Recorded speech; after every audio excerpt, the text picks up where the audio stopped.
All right, today we are diving into a game-changing idea from Morgan Housel's incredible book, The Psychology of Money. We're not going to talk about which stocks to pick, no. Instead, we're talking about how we think about money, and you're about to see why your mindset, well, it's pretty much everything. So the book kicks off with this really fascinating puzzle. You've got brilliant people, doctors, lawyers, executives, who make just awful financial decisions. And at the same time, you hear these amazing stories about regular people, janitors and secretaries, who somehow build up a fortune. Housel says the reason for this is simple. We've been treating money like it's a math problem, when really it's a psychology problem. And this just completely flips the script on everything we've been taught about getting rich, right? We're told to focus on how smart we are, on building these complex spreadsheets. But Housel's big point is that it's the soft skills, how you handle your own fear and greed, your own emotions, your patience, that actually build real wealth over the long haul. Okay, so this leads us right to the book's central revelation. And honestly, this idea can totally reframe how you look at your own finances. And here it is, plain and simple. Financial success is a soft skill. It has so little to do with how smart you are and almost everything to do with how you behave. I love this 80-20 split. You don't need a PhD to get wealthy, but you do need to be the master of your own mind. And let's be real, that is often the hardest thing to teach anyone. So, how do we put this into practice? Let's unpack it by looking at 3 surprising truths from the book that really shine a light on the behaviors that actually move the needle when it comes to building and keeping your wealth. All right, first up is a really critical distinction that almost nobody makes. The skills that help you get rich are often the total opposite of the skills you need to stay rich. Think about it. Getting wealthy, that takes risk, optimism, you've got to be aggressive. But staying wealthy, that takes humility, a little bit of paranoia, and frugality.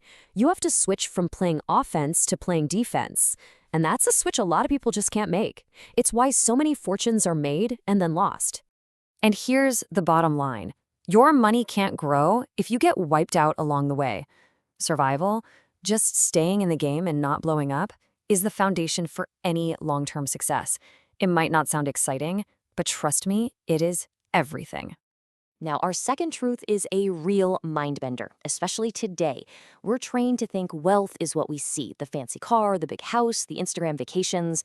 But Housel says, no, real wealth is invisible. It's the money you haven't spent. It's the assets in your account that are buying you freedom. He explains this with a fantastic little mental model he calls the man in the car paradox. So picture this. You see a jaw-dropping Ferrari zoom past. What's your immediate thought? It's probably not, wow, that person has great taste. It's more like, man, if I had that car, people would think I'm so successful and cool. But here's the punchline. Nobody is admiring the driver. They don't even see the driver. They're just admiring the car and imagining themselves in it. The person behind the wheel is totally anonymous. So spending a ton of money to get respect from people is, well, it's a terrible strategy because it almost never works the way you think it will. Okay, our final truth is about the most powerful force in finance, and it's one our brains are just not built to understand. I'm talking about compounding.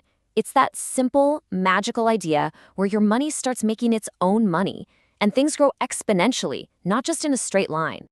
I mean, just look at Warren Buffett. We all think of him as this genius investor, which he is. But his real secret weapon isn't just his skill, it's time. Get this. The huge majority of his fortune was earned after his 65th birthday. That right there is the mind-blowing power of compounding when you just let it run for decades. So how do you stick around long enough for that magic to happen? You have to learn to deal with the scary parts. Housel has this brilliant way of reframing it. He says market volatility, the ups and downs, isn't a fine you pay because you did something wrong. It's the price of admission. It's the fee you have to pay to get into the theme park where all the long-term returns are. Once you see it that way, as just a normal cost, it gets a lot easier to stomach. And that leads us to a more philosophical, but maybe the most important idea of all. The endless pursuit of more is a trap. The absolute most dangerous place you can be financially is when your goalposts for what is enough just keep moving further and further away. This story from the book is just perfect. The writer Kurt Vonnegut is at a party and points out to his friend, Joseph Heller, that their billionaire host made more money in one day than Heller had earned from his masterpiece novel, Catch-22, in its entire lifetime. And Heller's response is just pure gold. He says, "Yes, but I have something he'll never have. Enough." So what's the whole point of wealth if it's not just this endless chase for more? This, right here, is Housel's answer. The real goal, the highest dividend that money can possibly pay, is not more stuff. It's freedom. It's control over your own time. It's the ability to wake up in the morning and say, I can do whatever I want today. That is priceless. Okay, let's bring all this back home to you. The very first chapter of the book is called No One's Crazy. And the point is that your financial decisions, no matter how weird they might look to someone else, make perfect sense when you look at them through the lens of your own unique life, your own experiences. So, I want to leave you with this question. Your relationship with money started way before today. What's one thing you were taught about money when you were a kid that, looking back on it now, you see in a totally new light?